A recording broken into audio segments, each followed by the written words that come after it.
कथाएं मन में आती हैं, लेकिन मैं रुक रुक के आगे बढ़ जाता हूं। एक बार क्या हुआ, किशोरी जी बोली ठाकुर जी से, मान लीला करो। मान लीला में क्या होता है, जबरदस्ती बिना बात के रूठ जाता है एक व्यक्ति और फिर दूसरा मनाता है। तो किशोरी जी कभी रूठ जाती हैं तो ठाकुर जी, अधिकतर किशोरी जी ही रूठती हैं, और ठाकुर जी फिर मनाते हैं। तो कभी मोर बन के आ जाते हैं, कभी कुछ किशोरी जी की मनपसंद वस्तु बना के खिलाते हैं, कभी कभी बंदरों की तरह नकल करके दिखाते हैं, हंसाने का प्रयास करते हैं। तो एक दिन किशोरी जी बोली, आप मान करो, हम मनाएंगे। ठाकुर जी बोले, नहीं नहीं रहने दो, आप नहीं मना पाओगी। किशोरी जी बोली, हम ऐसा मनाएंगे कि आपने कभी मनाया नहीं होगा। ठाकुर जी बोले, हम कह रहे हैं आपसे, आप नहीं मना पाओगी, आप ही मान करो, हम ही मनाएंगे। किशोरी बोले, नहीं नहीं, आज मैं मनाऊंगी आपको। ठाकुर जी बोले, तो हो जाए नाराज। बोले, हो जाओ। ठाकुर जी बोले, ठीक है, तो फिर हम मान कर रहे हैं। बोले, हाँ हाँ कर लो, मनाऊंगी मैं। सो ठाकुर जी मान करके बैठ गए, रूठ के बैठ गए किशोरी जी से। अब किशोरी जी, ये सब निकुंज लीला है, निवृत्त निकुंज लीला। इसमें गोपियां भी नहीं, केवल श्याम सुंदर और किशोरी जी रहते हैं। किशोरी जी सन्मुख गई। अब सन्मुख जाकर के ठाकुर जी के सामने नृत्य कर रही हैं, ठाकुर जी के सामने गायन कर रही हैं, ठाकुर जी की वंशी निकाल के वंशी बजा रही हैं, ठाकुर जी के सामने सारे कुतूहल कर रही हैं कि ये मान जाएं, बस कैसे भी नहीं माने। पूरा दिन निकल गया। शाम होते ही नियम था कि भाई मान छोड़ दो, अगर मान नहीं मना पाए दूसरा कोई भी, तो फिर मान छोड़ दो, और जिसने मान किया वो जीत गया, और यदि मनाने वाला मान तोड़वा दे तो वो जीत गया। ऐसा खेल खेलते हैं दोनों, किशोरी जी और श्याम सुंदर। शाम हो गई, शाम होते होते किशोरी जी थक हार के बैठ गई। बोले, मैं तो हार गई, मान ही नहीं रहे, चलो मैं हारी तुम जीते। ठाकुर जी इतने उठे, अपनी वंशी उठाई, धरी और चलते गए। किशोरी जी बोले, अरे मान लीला पूरी है गई कन्हैया, आप तो बात करो। ठाकुर जी ने पीछे मुड़ के ही नहीं देखा, चलती चले गए। रात भर है गई, किशोरी जी को नींद नहीं आई। बोले, मान करके, मान तो शाम को टूट जावे, इनने तो तोड़ो ही नहीं। दूसरे दिन फिर से यमुना पुलिन पर मिले, ठाकुर जी फिर से आके मान में बैठ गए। किशोरी जी बोली, ये बात गलत है आपकी, कल आप मान तोड़ के नहीं गए थे। ठाकुर जी कुछ बोले ही नहीं। किशोरी जी बोली, अच्छा मतलब अभी मान चल ही रहा है आपका? ठाकुर जी बोले, तो हूं बोल रहे तो और भी बोल दो। किशोरी जी फिर मना में उनको अलग अलग प्रयास करें, कभी कुछ उपहार बना में, कभी कुछ करें, ठाकुर जी माने ही नहीं। रात हो गई, किशोरी जी बोली, मैं कल पूरी रात नहीं सोई हूं, आप ऐसे मान तोड़ के जाओ, ऐसे मत जाओ। ठाकुर जी फिर से उठ के चले गए। किशोरी जी बोली, कल आइयो तू बेटा, तो बताऊंगी। तीसरे दिन ठाकुर जी फिर आए। किशोरी जी आज पहले ही मान करके बैठी थी। तो ठाकुर जी आए, किशोरी जी की तरफ देखा, मान कर रही हैं? किशोरी जी, ठीक है, तो हमारा भी चल ही रहा है अभी। ठाकुर जी भी बैठ गए। अब दोनों एक दूसरे की तरफ कमर करके बैठे हैं। तो किशोरी जी बोली, मना भी नहीं रहे और मान भी नहीं रहे। अब तो किशोरी जी फिर उठ गई, बोले, कन्हैया ये गलत है, ये ऐसा तो नियम कभी ना हो जो तुमने नया बना दिया है। कोई प्रत्युत्तर नहीं। किशोरी जी इतनी विरह में चली गई, इतनी विरह में चली गई कि नेत्रों से आंसू प्रकट हो गए। और जैसे ही वो अश्रुबिंद नेत्र से प्रकट होकर के पृथ्वी पर गिरा, पृथ्वी का स्पर्श करते पूरी पृथ्वी उष्ण हो गई, गर्म पड़ गई बिल्कुल। और उस उष्णता की गर्मी नीचे बह रही यमुना को जाकर के जब लगी, तो यमुना जी प्रकट हो गई, उच्चाटित हो गई। यमुना जी के भाई हैं यमराज। यमराज से जाकर के यमुना जी ने कहा, भैया मेरे जल का स्पर्श करके देखना, इतना कष्ट कभी नरक में किसी को मिलता है? यमराज बोले, इतना कष्ट तो नरक में भी किसी को नहीं मिलता जितना कष्ट आपके इस जल को प्राप्त हो रहा है। ये किसका कष्ट है? बोले, हमारी किशोरी जी का कष्ट है। यमुना जी प्रकट हो गई, किशोरी जी रुदन कर रही हैं। यमुना जी बोली, किशोरी जी आपके नेत्रों में आंसू किसने प्रकट किया, नाम बताओ उसका। बोले, एक ही है, तुम्हारे श्याम सुंदर। 3 दिन हो गए मान करके बैठ गए, इतना मना रही हूं, मान नहीं रहे। आज मुझे इतना विरह दे दिया है कि मेरे नेत्रों से अश्रु प्रकट हो रहे हैं। यमुना जी बोली, या तो मैं बताऊं, रुको। अच्छा, यमुना जी का जो स्वरूप है ना, वो बिल्कुल कन्हैया जैसा, सांवली है, वो भी बिल्कुल वैसी हैं। यमुना जी गई और जाकर के महाराज श्रृंगार करके आई, पजम्मी पहनी, ऊपर बाघा पहना, उसके ऊपर माला पहनी, टिपारो ऊपर धारण कियो, सुंदर यहाँ पर चंद्रिका धारण करी, कर्णफूल धारण किए, आदि आदि करके बिल्कुल जैसे श्याम सुंदर हैं वैसी यमुना जी बन गई। और जैसे ही किशोरी जी के सन्मुख आई हैं, किशोरी जी बोली, श्याम सुंदर मान गए आप? आपको मान दूर है गए हो? यमुना जी बोली, श्याम सुंदर नहीं हूं, यमुना हूं। किशोरी जी बोली, आप तो बिल्कुल श्याम सुंदर जैसी लग रही हो। बोले, हाँ, ये अपने रूप को बड़ा गुमान करे ना, अपने रूप से सबन को मान कर करके सबन को परेशान करे, आज यही के रूप से यही को तरसाऊंगी मैं, और तुम देखती जाओ आज क्या करूंगी। और यमुना जी की चाल भी वैसी, ढाल भी वैसी, चलन बिल्कुल वैसा, कोई देख के कह ही नहीं सकता कि श्याम सुंदर नहीं है। नूपुरों की ध्वनि भी, माताएं घर में होती हैं तो भाई लोगों को पता होगा कि हमारी माँ आ रही है, उसकी नूपुर की ध्वनि अलग पता चलती है, बहन आ रही है उसकी नूपुर की ध्वनि अलग, पत्नी आ रही है उसकी नूपुर की ध्वनि अलग। और कई बार नूपुर भी एक से हों, लेकिन चाल के प्रभाव से भी नूपुर की ध्वनि अलग होती है। ठाकुर जी जब यमुना जी जब चल रही हैं तो ठाकुर जी मान करके बैठे, और मान करते हुए जब नूपुर की छम छम छम सुनते हैं तो ठाकुर जी कहते हैं ये तो मेरे नूपुरन की आवाज है, ये कहाँ से आ रही है। ठाकुर जी अपने पांव बजा के देख रहे हैं, बोले नूपुर तो मेरे पास है, लेकिन ये कहाँ से आ रहा है स्वर। इधर देखें, जैसे ही पीछे देखो तो वन में विचरण करते भये, अपनी वेणु को घुमाते भये एक दूसरे श्याम सुंदर सामने से आ रहे हैं। ठाकुर जी बोले ये कौन आ गो, मैं तो यहीं बैठा हूं, ये कहां से आयो। अब रूप इतना सुंदर था कि श्याम सुंदर भी मोहित हो गए। श्याम सुंदर बोले अरे भैया तुम कौन हो। यमुना जी बोली हम बात ना करें, हम श्याम सुंदर हैं। बोले श्याम सुंदर, कौन से श्याम सुंदर। बोले नंद नंदन। बोले वो तो मैं हूं। बोले तुम नहीं हो, मैं हूं। बोले मैं यशोदा नंदन हूं। बोले वो भी मैं हूं। किशोरी जी श्री यमुना जी हर भाव में कहें कि मैं ही श्याम सुंदर हूं। तब अंत में ठाकुर जी कहें मैं राधा दयित हूं, मैं श्री किशोरी जी को दयित सखा हूं, मैं उनको अति प्रिय हूं। यमुना जी बोली अच्छा उनके दयित हो। बोले हाँ, बुला के दिखाओ अपने पास। अब देखे तो महाराज दूरते दूरते पहुंचे यमुना के तट पर, किशोरी जी बैठी। श्याम सुंदर गए जाकर, किशोरी चलो मेरे संग। किशोरी जी बैठी मान करके, बोले तुम जाओ अकेले, हम नहीं जाएंगे। इतने में ही यमुना जी आ गई। यमुना जी बोली क्यों परेशान कर रहे हो किशोरी जी को, देखो नहीं आ रही ना तुम्हारे पास, तुम राधा दयित नहीं हो, हम हैं, आओ किशोरी जी यहाँ आओ। जैसे ही यमुना जी आई तो किशोरी जी बगल में जाके खड़ी है गई। अब ये दृश्य देख करके तो ठाकुर जी रोने लगे, मैं नंद नंदन हूं, मैं यशोदा नंदन हूं, मैं राधा दयित हूं, ये कौन आ गया हो, दूसरों कोई भैलू पिया आके संग मत जाओ, और ऐसे ऐसे करने लगे। जैसे ही ठाकुर जी को विरह हुआ तभी श्री यमुना महारानी ने जाके प्रणाम किया। बोले श्याम सुंदर अब मान छोड़ो और किशोरी जी के संग रास विहार करो। तो बोले आप कौन। बोले मैं यमुना हूं। तब ठाकुर जी बोले मुकु आपको रूप इतनो भायो है, अब सदा यही रूप में रहो। इसलिए हम लोग सब कहते हैं श्याम सुंदर श्री यमुने महारानी की। और तब दोनों श्याम सुंदर और किशोरी जी दोनों को मान जब दूर भयो तब रास प्रारंभ भयो। तब को ये भाव है। तो किशोरी जी श्याम सुंदर को देख करके कहा कह रही हैं, इतने सुंदर लग रहे हैं ठाकुर जी। तो किशोरी जी कह रही हैं ब्रज के किशोर तो पे डारूं तृण तोड़ प्यारे, ब्रज के किशोर तो पे डारूं तृण तोड़ प्यारे। तृण कब तोड़ते हैं। माताएं कहीं कहीं ऐसी होती हैं कि वो जब नजर किसी को बहुत सुंदर लग जाए तो उसको देख के तृण तोड़ती हैं कि कहीं हमारी नजर ना लगे। और मिथिला के लोग तो ऐसा कहते हैं कि रघुनाथ जी ने जब हमारी सिया जी को देखो तो इतनी सुंदर सिया जी को देख के कछु तोड़ना चाह रहे, कछु तृण नहीं मिलो तो धनुष तोड़ दिया उनने। श्री राधा रानी कह रही हैं ब्रज के किशोर तो पे डारूं तृण तोड़ प्यारे, ब्रज के किशोर तो पे डारूं तृण तोड़। सुन मुरली की घोर मेरो मन नाचे मोर, सुन मुरली की घोर मेरे मन नाचे मोर। बन नाचे नटनी को आली नंद को किशोर, बन नाचे नटनी को आली नंद को। अब किशोरी जी ने प्रशंसा करी, बोले तृण तोड़वे को मन कर रहा हो, इतने सुंदर लग रहे हो। किशोरी ठाकुर जी बोले हमारी इतनी प्रशंसा कर रही हैं, ये भी तो सुंदर हैं। तो फिर ठाकुर जी क्या कह रहे हैं, कमल कली सो रंग भानु की लली को प्यारी, कमल कली सो रंग भानु की लली को प्यारी। कमल जैसे रंग हैं हे किशोरी जी, आपकी कांति कैसी कमल जैसी है, जहाँ पे एक बिंदु भी ना टिक पावे, ऐसी हो आप। और मुख चंद हूते नी को मेरे नैना है चकोर, मुख चंद हूते नी को मेरे नैना है चकोर। बन नाचे नटनी को आली नंद को किशोर, बन नाचे नटनी को आली नंद। अब कहा भयो किशोरी जी अपलक नेत्रों से ठाकुर जी को देख रही हैं बिना पलक झपकाए। तो जैसे अपलक नेत्रों से आप किसी को देखोगे तो आंसू आ जाएंगे आंखों में।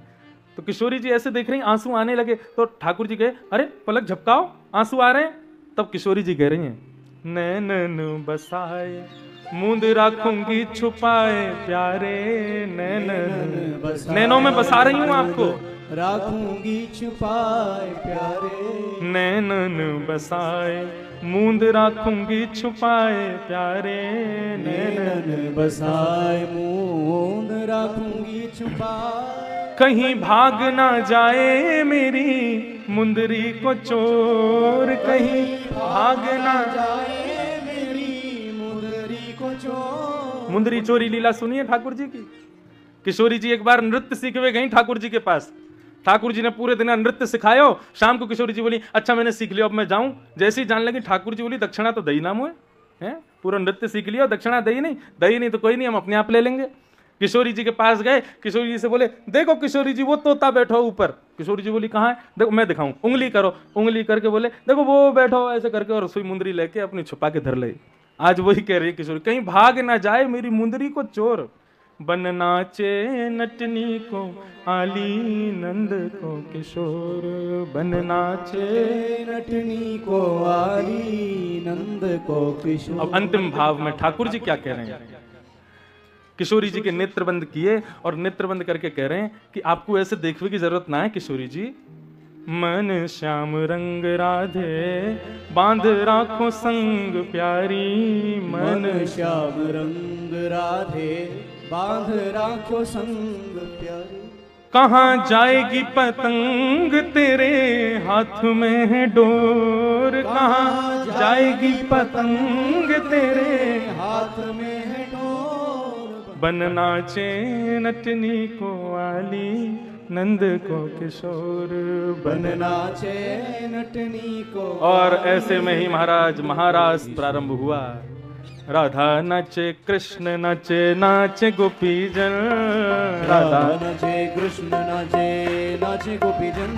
हे राधा नाचे कृष्ण नाचे नाचे गोपी जन, राधा नाचे कृष्ण नाचे नाचे गोपी जन। क्योंकि मन मेरा बन गया सखीरी पावन वृंदावन, मेरा बन गया सखीरी पावन वृंदावन। हे राधा नाचे कृष्ण नाचे नाच गोपी जन, राधा नाचे कृष्ण नाचे नाचे गोपी जन। क्योंकि मन मेरा बन गया सखीरी पावन वृंदावन, मेरा बन गया सखीरी पावन वृंदावन। ओ रास रचो है, रास रचो है अज यमुना के नारे, महारास रचो है, रास रचो है, रास रचो है आज यमुना के नारे, महारास रचो है। ओ रास रचो है, रास रचो है आज यमुना के नारे, महारास रचो है,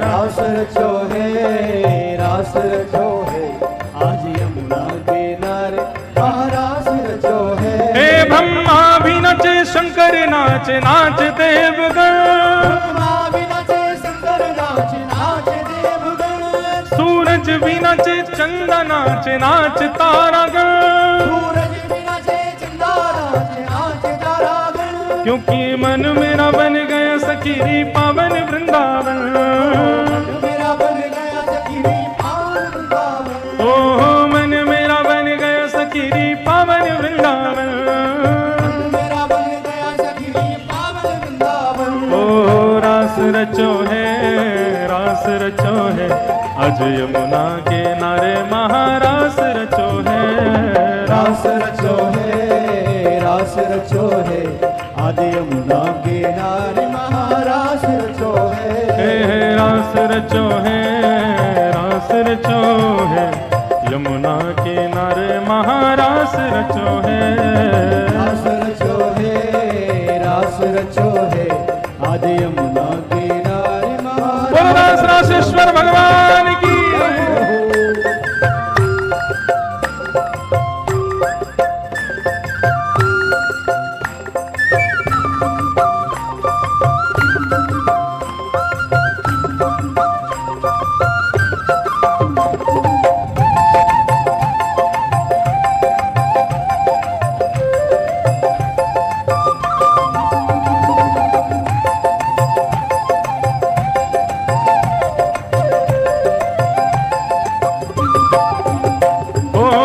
चंद्र किरण सा श्याम सलोना, दो आंखें गजरारी, चंद्र किरण सा श्याम सलोना, दो आंखें गजरारी।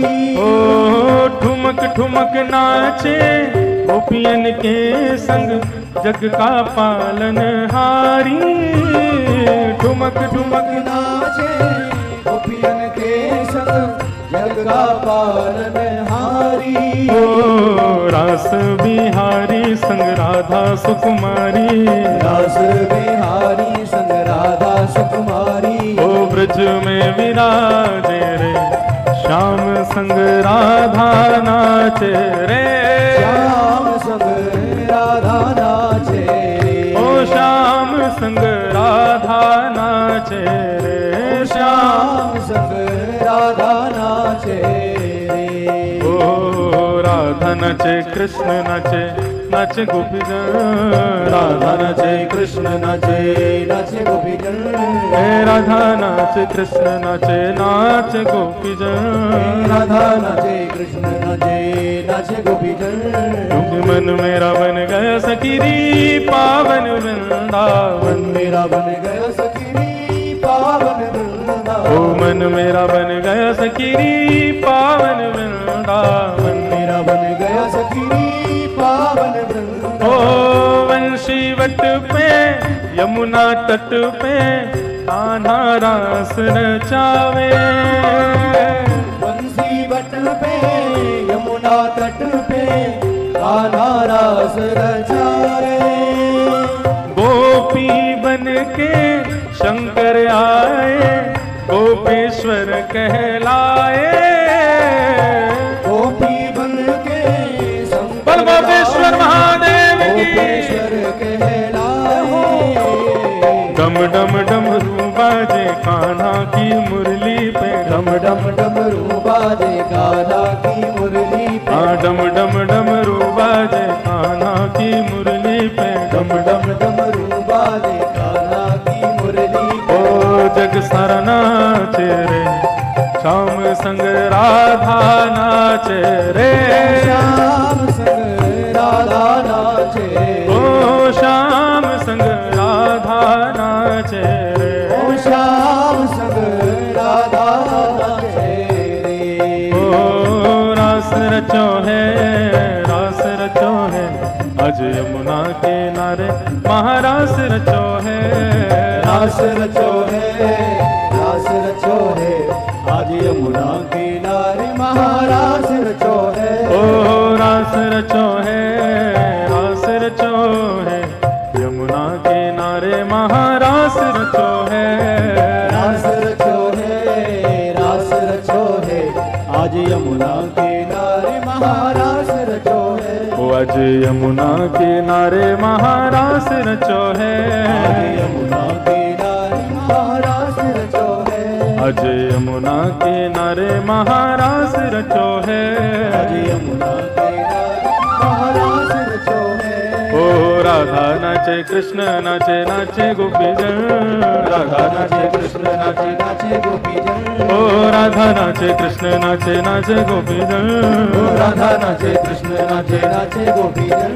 युग मन मेरा बन गया सखी रे पावन वृंदावन, मन मेरा बन गया सखी पावन वृंदावन। ओ राधा नाचे कृष्ण नाचे, नाचे गोपीजन, राधा नाचे कृष्ण नाचे, नाचे गोपीजन। ओ राधा नाचे कृष्ण नाचे, नाचे गोपीजन, राधा नाचे कृष्ण नाचे, नाचे गोपीजन। क्योंकि मन मेरा बन गया सखी रे पावन वृंदावन, मन मेरा बन गया सखी पावन वृंदावन। हमारा मन है वृंदावन, हमारा मन है वृंदावन। बना लो मन को वृंदावन, मन को वृंदावन। हमारा मन है वृंदावन, हमारा मन है वृंदावन। बना लो मन को वृंदावन, मन को वृंदावन। हमारा मन है वृंदावन, हमारा मन है वृंदावन। बना लो मन को वृंदावन, बना लो मन को वृंदावन। हमारा मन है वृंदावन, हमारा मन है वृंदावन। हमारा मन है वृंदावन। हमारा मन है वृंदावन।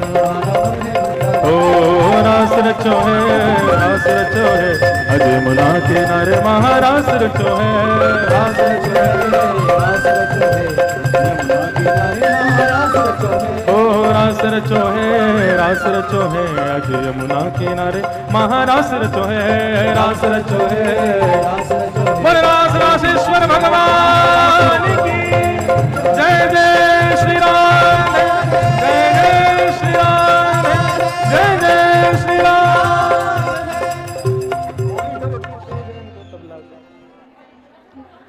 बोलो रास रासेश्वर भगवान की जय। सब लोग बिल्कुल शांति से अपने अपने स्थान पर विराज जाओ। बोलो कृष्ण कन्हैया लाल की जय। श्रीमद् भागवत में इस प्रकार रास पंचाध्यायी का भाव और महारास का भाव रखा गया। सब लोग बिल्कुल शांति का परिचय देकर के विराज जाएं। जितनी माताएं बहनें भाई बंधु सब हल्ला कर रहे हैं, बिल्कुल शांति का परिचय दीजिए। इसलिए हम भजन कम गाते हैं, तो एक बार खड़े होते हैं तो फिर कथा में इतना डिस्टर्ब होता है। अब देखो ऐसे बोल रहे हैं जैसे कमरे में बात कर रहे हो। पता है व्यास जी बैठे हैं, कथा चल रही है, लेकिन अब बिल्कुल शांति। हाँ, भगवान ने रासव विहार किया। बंधुओं 5 प्रकार के विहार हैं। उन 5 विहारों में ठाकुर जी ने रास विहार किया। इस प्रकार रास विहार करके ठाकुर और महादेव भी पधारे। जैसे ही भगवान शिव पधारने लगे रास विहार में, तो गोपियों ने रोक दिया। बोले कि भीतर तो केवल एक ही पुरुष जाएंगे, यदि आपको भीतर जाना है तो गोपी बन के आओ। और महादेव देवादिदेव महादेव वृंदावन में प्रवेश करने से पूर्व गोपी बनते हैं और गोपी के रूप में आकर के विराजमान होते हैं, इसलिए गोपेश्वर नाम से पहचाने जाते हैं। बोलो गोपेश्वर महादेव की जय। बहुत कथा है, अभी तो रास की ही इतनी भाव है, लेकिन सबको प्रणाम करते हैं। घूमने फिरने वालों को मैं मना करता हूं वृंदावन मत आओ। कोई घूमने फिरने के लिए डेस्टिनेशन नहीं है वृंदावन। वृंदावन नित्य श्यामा श्याम की क्रीड़ा भूमि है, लीला भूमि है। आज भी वे वहां रहते हैं। वृंदावन कोई गया और जैसा गया वैसा ही लौट के आ गया तो वृंदावन गया ही नहीं है। वृंदावन तो स्थिति को बदल देता है, वृंदावन बुद्धि को बदल देता है, वृंदावन देहाभिमान से शून्य कर देता है। वृंदावन साधारण नहीं है। बोल वृंदावन धाम की जय। वृंदावन को प्रणाम करते हुए अब यहां से ब्रज की लीला समाप्त। कंस के ससुर जी का नाम है जरासंध। जरासंध की बेटी अस्ति और प्राप्ति ये कंस की पत्नी है। इन्होंने जाकर के अपने पिताजी से शिकायत कर दी कि हमको विधवा कर दिया कृष्ण ने, आप इसको जान से मार दो। जरासंध ने महाराज 17 बार चढ़ाई की मथुरा पर। भगवान ने 17 बार पूरी सेना मार दी, अकेले राजा को छोड़ दिया। जब आता था तो पूरी सेना लेके आता था और जब जाता था अकेला जाता था। क्यों? भगवान कहते आत्मग्लानि में फिर से आएगा मरने के लिए। हम लोग पृथ्वी का भार हल्का करने आए हैं, जरासंध को नहीं मारेंगे, सबको मार देंगे तो बार बार आत्मग्लानि में आता रहेगा, सारी पृथ्वी की दूषित गंदगी को ला करके हमसे मरवाता रहेगा। इस प्रकार से भगवान ने 17 बार जरासंध को हराया, उसको नहीं मारा, बस बाकी सबको मार दिया। 18वीं बार जरासंध ने अपनी चतुराई का परिचय दिया और सेना के रूप में ब्राह्मण लेके आया, ब्राह्मणों की सेना लाया। भगवान बोले ब्राह्मणों को तो नहीं मारूंगा मैं। ऐसा दृश्य देख करके ठाकुर जी ने विश्वकर्मा को आज्ञा की, बोले नई नगरी बनाओ और मथुरा के लोग सोएंगे यहां पर उनको पहुंचा दो सबको वहीं पे। और उस नई नगरी को समुद्र के बीचों बीच स्वर्ण की नगरी को बनाया विश्वकर्मा ने। मथुरा के लोग सोए थे, मथुरा में उठे तो पहुंचे द्वारिका। द्वारी द्वारी कम ब्रह्म, हमारे द्वार कहाँ हैं? द्वार कहाँ हैं? सबके घर बदल गए, इसलिए उस स्थान का नाम द्वारिका। और जिसने भी अपने द्वार को खोला सामने नारायण को पाया, तो द्वारी द्वारी कम ब्रह्म इति द्वारिका, ऐसी द्वारिका में पहुंचे। रण छोड़ करके भागे, इसलिए ठाकुर जी का नाम रण छोड़ राय पड़ गया।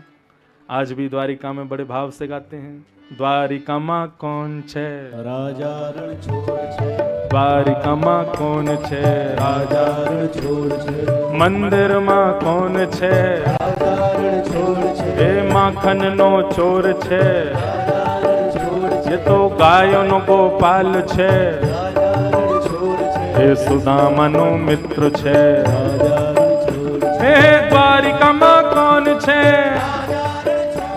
ए द्वारिका मां कौन छे, श्री द्वारिकाधीश की। द्वारिकाधीश बन गए ठाकुर जी, रण छोड़ करके भागे और सीधे द्वारिका पहुंचे। बंधुओं एक बात कहें, द्वारिका के भी राजा नहीं बने भगवान, राजा उग्रसेन ही थे, लेकिन सब राजाधिराज बोलते ठाकुर जी को थे। लेकिन भागवत में वर्णन है ठाकुर जी कभी राजा नहीं बने, पूरे कुल को ही श्राप था राजा ना बनने का। और कथा पूरी चंद्रवंश की आती है, वहां पर वर्णन है। उग्रसेन राजा हुए। भगवान के बड़े भैया बलराम जी की विवाह रेवत राजा की बेटी रेवती के साथ में हुआ। रेवत राजा की बेटी जो रेवती हैं ये सतयुग में जन्मी थी और बलराम जी का जन्म द्वापर में हुआ था। तो एक बड़ी सुंदर कथा एक संत सुना रहे थे, बोले भैया युगों में लोगों की हाइट अलग अलग होती है। सतयुग में लोगों की हाइट होती 50 फीट की, और फिर आधी हो जाती है त्रेता में, कितनी हो गई 25 फीट की। द्वापर में और आधी हो जाती है 12.5, और कलयुग में और आधी हो जाती है 6.5, घोर कलयुग में और आधी हो जाएगी 3.5 पे ही फुल स्टॉप हो जाएगा आदमी। सबसे लंबे आदमी 3.5 फीट के रह जाएंगे। मानस में तो वर्णन है कि वो छोटे छोटे पौधों के नीचे हम लोग छाया लिया करेंगे, इतने छोटे छोटे हो जाएंगे आगामी समय में। तो सतयुग में जन्मी 50 फीट की रेवती और द्वापर में जन्मे 12.5 फीट के बलराम जी, कैसे संयोग बैठा? तो बोले कि रेवत राजा ब्रह्मा जी के पास गए थे अपने बेटा के लिए सुयोग लड़की पूछने के लिए। रेवत राजा ब्रह्मा जी के पास गए सुयोग लड़का वर पूछने के लिए। तो ब्रह्मा जी का जो दिन है वो इतनी द्रुत गति से चलता है, इतना तेजी से चलता है, हम लोगों के हिसाब से तेज है, ब्रह्मा जी का बहुत धीमे चलता है। कैसे सतयुग त्रेता द्वापर कलयुग, सतयुग त्रेता द्वापर कलयुग जब 71 बार बीतते हैं 71 टाइम्स, तब ब्रह्मा जी का एक दिन होता है। मतलब ना जाने हमारे कितने जन्म हो जाते हैं उनके एक सेकंड में, ब्रह्मा जी का दिन इतना बड़ा होता है। अब रेवत राजा ब्रह्मा के पास गए थे सतयुग में, जाके पूछे मेरी बेटी के लिए सुयोग वर बताओ। ब्रह्मा जी बोले तुरंत नीचे जाओ, क्यों? क्योंकि द्वापर शुरू हो गया है, और द्वापर में अब मुझसे बात करते रहोगे तो बहुत समय निकल जाएगा, बलराम जी का जन्म होगा, भगवान के बड़े भैया उनसे ही ब्याह कर दो। तुरंत रेवत राजा नीचे आए, तब तक द्वापर शुरू हो गया था। और द्वापर में फिर रेवत राजा ने अपनी बेटी रेवती का विवाह बलराम जी से किया। तो पत्नी 50 फीट की और पतिदेव 12.5 फीट के। एक दिन कुछ मित्रों ने बहुत उपहास किया बलराम जी का। क्यों? बोले बगीचा में घूम रहे थे तो सेब तोड़ रहे थे बलराम जी उछल के, नहीं हाथ में आया तो उनकी पत्नी आई, उसने आकर के ऐसे पेड़ हिला दिया पूरा, तो सारे सेब गिर गए। तो सब सखाओं ने बड़ा उपहास किया बलराम जी का। बोले तुम्हारी बहू बढ़िया है, खूब ऊंची है, पेड़ वेड़ में से ऐसे ऐसे न्यों तिनका मार के तो सेब गिरा देती है। तो बड़ा उपहास लगा अपना उनको। तो उन्होंने हल मूसल उठाए और अपनी पत्नी को पकड़ करके छोटा कर दिया, और ब्रह्मा जी से कह दिया आइंदा कभी भी जोड़ी बने 1 इंच से ही छोटी रखना, तब ही काम बढ़िया बनेंगे। अब ये उपहास की बात है, कोई शास्त्र पुराणों में लिखा नहीं है ऐसा, लेकिन ऐसा विनोद में कहते हैं, क्योंकि रेवती जो थी वो सतयुग की थी। अब हुआ क्या ये तो भगवान जाने, लेकिन एक हमारे ब्रज में ऐसा कहते हैं कि रेवत राजा ने दहेज में द्वारिका नगरी को सोने से मढ़वाया था। विश्वकर्मा ने केवल नगरी बनाई थी, वो तो रेवत राजा ने बलराम जी के ब्याह में इतना धन दिया, इतना सोना दिया कि उससे पूरी द्वारिका को छीन दिया, इसलिए सोने की द्वारिका हुई। ये भी पुराणों में नहीं, हमारे ब्रज में ऐसा कहते हैं। अन्य कहीं पुराणों में होगा, भागवत में नहीं है। भागवत में तो विश्वकर्मा ने स्वर्ण की ही बनाई थी। अब बड़े भैया का ब्याह हो गया, अब आई छोटे भैया की बारी। एक दिन नारद जी से पत्रा दिखवाती हैं मैया, बोले मेरे लाला को ब्याह कब होएगा? देव की मैया पूछ रही हैं। नारद जी बोले मैया पत्री के हिसाब से तो आपके लाला के बहुत सारे ब्याह होंगे, एक ब्याह नहीं होंगे। बोले कितने होंगे? बोले इतने तो मैं अनुमान से बता रहा हूं कि आप अपनी बहुवंते 365 दिन में भी नहीं मिल पाया करेगी, इतने ब्याह होंगे। बोले कब होंगे? बोले ये तिथि नहीं लिखी कब होंगे, बस जल्दी आ जाएंगे। ठाकुर जी एक दिन सुबह सुबह ध्यानस्थ बैठे थे, इतने में ही बंधुओं कौंडन्यपुर के एक राजा हैं, राजा भीष्मक। एक दिन उनको एक बगीचे में भूमि से प्रकट भूमि जा एक पुत्री प्राप्त हुई। उस पुत्री को उन्होंने अपनी पुत्री माना। 5 भाई हैं, तो सबसे छोटी पुत्री उसका नाम रखा रुक्मणी। ये साक्षात लक्ष्मी है। रुक्मणी जी मंदिर जाती हैं, संतों की कथाओं में जाती हैं, प्रवचन सुनती हैं, और जब कृष्ण के बारे में सुनती हैं तो उनके नेत्र बंद हो जाते हैं, रोए खड़े हो जाते हैं, नेत्रों से अश्रुपात होने लगता है ब्रज की लीला सुन के। तब से उन्होंने मन में ये बात ठान ली कि यदि मैं विवाह करूंगी तो केवल इनसे करूंगी, नहीं तो नहीं करूंगी। और ये बात उन्होंने अपनी भाभी, उनके बड़े भाई रुक्मी की पत्नी को जाके बताई कि मैं तो कृष्ण को वर्ण करना चाहती हूं बस, परंतु भैया की जिद थी कि नहीं शिशुपाल से ब्याह करो, वो मेरा मित्र है। क्यों कृष्ण से क्यों नहीं? बोले उसके खानदान का ही पता नहीं है। 11 साल तक तो नंद बाबा यशोदा का बेटा था, उसके बाद पता चला देवकी वसुदेव का बेटा है। अरे ऐसा कैसा होगा मेरा जमाई? बताओ, वो जरासंध के डर के मारे जो है रण छोड़ के भाग गया, राजाओं के डर के मारे समुद्र के बीच में रहता है। ऐसे ऐसे रण छोड़ के साथ, ऐसे डरपोक के साथ, ऐसे कालिया के साथ, जिसके माता पिता का पता नहीं, मैं अपनी बहन का ब्याह करूंगा? उससे ब्याह नहीं होगा। रुक्मणी कहती हैं वो साधारण नहीं है, वो साक्षात कृष्ण भगवान है, बोले तुम सब उसके उसके उसके रूप में आकर के, उसके बातों में आकर के अपने आप को, ये पाखंड है सब, कोई भगवान भगवान नहीं होते और वो कोई भगवान नहीं है। इस प्रकार रुक्मणी जी को डांट देते रुक्मिणी। रुक्मणी जी ने एक दिन भाभी से कहा मैं क्या करूं, मैं मुझे विवाह केवल उनसे ही करना है, नहीं तो मेरे प्राण निकल जाएंगे। बोले तुझे करना है लेकिन उनको करना है कि नहीं, पहले ये तो देख ले, ताली एक हाथ से थोड़ी बचती है। रुक्मणी बोली क्या करूं? बोले पत्र लिखो, और पत्र में अपने भाव लिख करके, मैंने सुना है वो द्वारिकाधीश को ब्राह्मण बड़े प्रिय हैं, किसी ब्राह्मण के हाथ उनके पास पत्र भिजवा दो। प्रत्युत्तर में यदि हाँ आ जाए तो प्रतीक्षा करना, और यदि हाँ ना आवे तो फिर जहां भैया कहे वहां ब्याह कर लेना। हाँ ये ठीक है। रुक्मणी जी ने ठाकुर जी को 7 श्लोकों में पत्र लिखा। कहते हैं ये 7 श्लोक नहीं थे, रुक्मणी जी के भाव में ही ठाकुर जी के संग 7 फेरे थे कि हमारा ब्याह पत्र में ही हो गया है। और क्या कह रही है रुक्मणी जी? श्रुत्वा गुणान् भुवन सुंदर शृण्वतां ते निर्विश्य कर्ण विवरैः हरतुं वितापम् रूपं दृशां दृशिमतामखिलार्थलाभं त्वय्यच्युता विशति चित्रम पत्रपम में। ये एक श्लोक है, ऐसे 7 श्लोक बोले और कितनी सुंदर बात कहते हैं भगवान से, हे नाथ श्रुत्वा गुणान् भुवन, मैंने आपको कभी देखा नहीं है, मैंने केवल आपके बारे में सुना है और सुनकर के आपको अपने पति रूप में मान लिया है। मैं जानती हूं आप त्रिभुवन सुंदर हो, लेकिन मैं आपकी सुंदरता की वजह से आपसे प्रेम नहीं करती। जब से श्रवण किया है तब से लगता है रोम रोम हो मैं तो कृष्णमयी रे, मेरा प्रत्येक रोम कृष्णमय हो गया है। मैंने आपको केवल सुना है भगवान, आप आकर के मेरा वर्ण कीजिए। और संकेतात्मक रूप से बता दिया कि मैं लक्ष्मी हूं और आप नारायण हो। लक्ष्मी सिवाय नारायण की किसी की नहीं हो सकती। आप आकर के मेरा वर्ण कीजिए, मैं परसों देवी पूजा के लिए जाऊंगी, अगर आपकी हामी है तो आप आकर के मुझे वहां से हरण करके ले जाओ।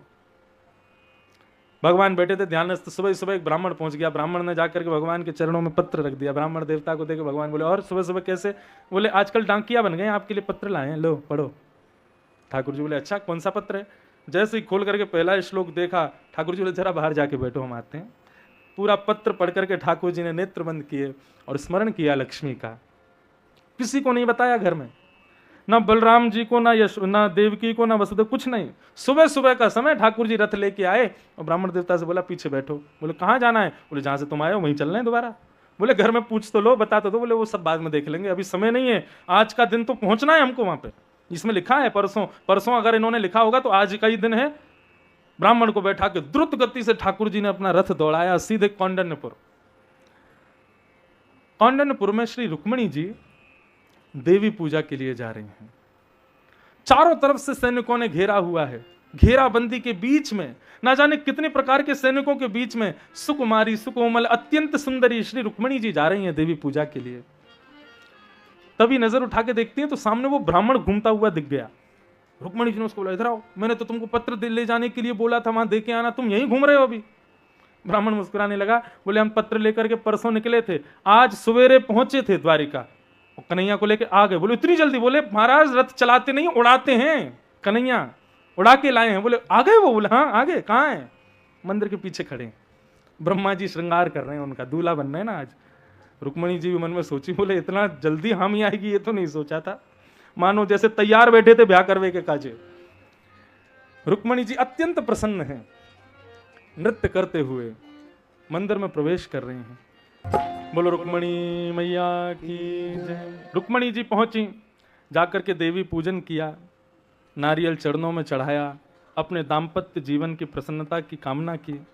जैसे सिर झुका करके प्रणाम किया, कात्यायनी मैया के कंठ का हार श्री रुक्मणी जी के कंठ में आकर के पधर गया। जैसे ही पीछे मुड़कर के देखा तो महाराज द्वारिकाधीश कृष्ण स्वर्ण के रथ पर असंख्य सैनिकों के बीच, नहीं तो देख लिया तुम्हारे भाटे पारा कन्हैया कुआरो ही रह जाएगा। तो ठाकुर जी का रूप इतना सौंदर्य कि अपनी रूप से ही महाराज सारे सैनिकों की ध्यान को अपनी ओर केंद्रित कर लिया। कोई रूप देख रहा है, कोई नेत्र देख रहा है, कोई मुखमंडल को देख रहा है, कोई मुस्कान देख रहा है, सब देखते रह गए और सबके मध्य से श्री रुक्मणी जी का हरण करके ठाकुर जी रथ में बैठा करके सीधे द्वारिका ले गए। द्वारिका में जाकर के वसुदेव देवकी ने लाला से कही, लाला हर चीज हरण करके भाग करके करवे की ना होए करे, कछु विधि विधान भी होए करें, ये ब्याह तो विधि ते कर ले, हर चीज भाग भाग के करे। ठाकुर जी बोले अब तुम देख लो, इनने मुझसे पत्र में कही मेरो हरण करो, पूछ लो कही कि नहीं कही। रुक्मणी जी से पूछा तो रुक्मणी जी बोली हमने तो नहीं कहा था। ठाकुर जी बोले वाह, खुद ने लिखा था कि इस दिन हमारा हरण करो, नहीं तो हम अपने प्राण त्याग देंगे, और हम कर लाए तो मैया बाबा से झूठ बोल रही है। तब फिर वसुदेव जी ने कौंडिन्यपुर के राजा भीष्मक को पत्र लिखा और कहा आप पूरे नगर को सजाओ, हम बिटिया को वापस भेज रहे हैं और अपने लाला की बारात लेकर के आ रहे हैं, आप तैयारी करो। पूरा कौंडिन्यपुर सजाया गया। एक तो ठाकुर जी सुंदर, ऊपर से दुल्हा और बन गए तो महाराज इतने सुंदर लग रहे हैं कि क्या कहने ठाकुर जी के।